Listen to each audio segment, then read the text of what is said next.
আজকে সকালবেলা ঘুম থেকে উঠে মাছওয়ালা ডাক শুনলাম। রাস্তায় গিয়ে দেখি মাছগুলি তরতাজা কিন্তু একটু ছোট সাইজের। তারপরেও আমি কিছু মাছ নিয়ে নিলাম। মাছগুলি চাপিলা মাছ। চাপিলা মাছ কেটে রেডি করেছি। এখন এই চাপিলা মাছ দিয়ে আপনাদেরকে একটা সুস্বাদু রেসিপি দেখাবো। এবার চাপিলা মাছগুলি রাখলাম। এবার শিলপাটাতে সরষা আর কাঁচা লঙ্কা বেটে নিচ্ছি। মাছটাকে হলুদ আর নুন দিয়ে একটু মাখলাম। কড়াইতে একটু তেল দিলাম। তেল দিয়ে ভালো করে নেড়ে তেলটা গরম করে মাছগুলিকে একটু হালকা ভেজে নেব। মাছটা এবার তেলের মধ্যে ছেড়ে দিলাম। একটু হালকা করে ভেজে নেব, না হলে মাছটা ভেঙে যেতে পারে। এবার বাজা হালকা ভাজবো। একটু মাছগুলি একটু লালচে হলে নামিয়ে নেব। মাছটা হালকা ভাজা হয়ে গেছে, এবার নামিয়ে ফেললাম। মাছটা নামিয়ে আমি মশলা করে রেখেছি। পেঁয়াজ বাটা, রসুন বাটা, কাঁচা লঙ্কা বাটা। এখানে আমি মশলা সব রেডি করে রেখেছি। ধনে পাতা, কাঁচা লঙ্কা চিরা, সর্ষে বাটা, পেঁয়াজ বাটা। পেঁয়াজ বাটাটা দিলে আমাকে একটু নেড়ে চেড়ে কাঁচা লঙ্কাগুলি দিয়ে দেবো। কাঁচা লঙ্কাগুলি একটু হলুদ বাটা দেবো।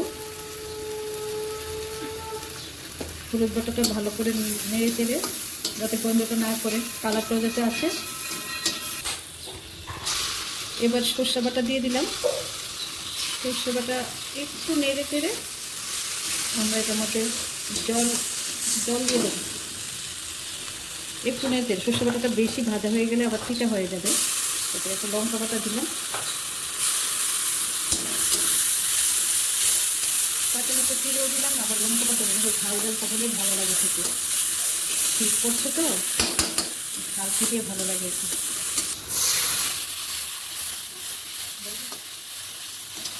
একটু জল দিলাম। সরষা কাঁচা লঙ্কা একটু সিদ্ধ হয়ে যাক, তারপর ঝোল দিয়ে দেবো। স্বাদ মতো নুন দিয়ে দিলাম।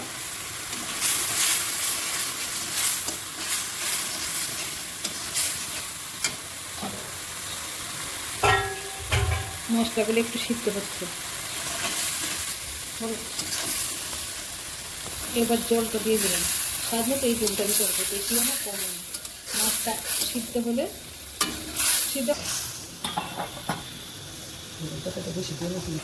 এবার মাছগুলি দিয়ে দিলাম। মাছগুলি দিয়ে একটু নেড়ে চেড়ে আদা মাছটা সিদ্ধ হলেই হবে, বেশি সিদ্ধ করতে হবে না। মাছটা সিদ্ধ হয়ে গেছে। এখন ধনে পাতা দিয়ে মাছটাকে নামিয়ে নেব।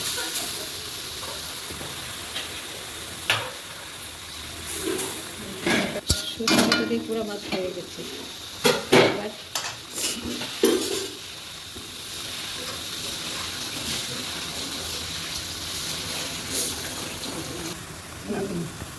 মাছটাকে এবার নামিয়ে ফেলছি।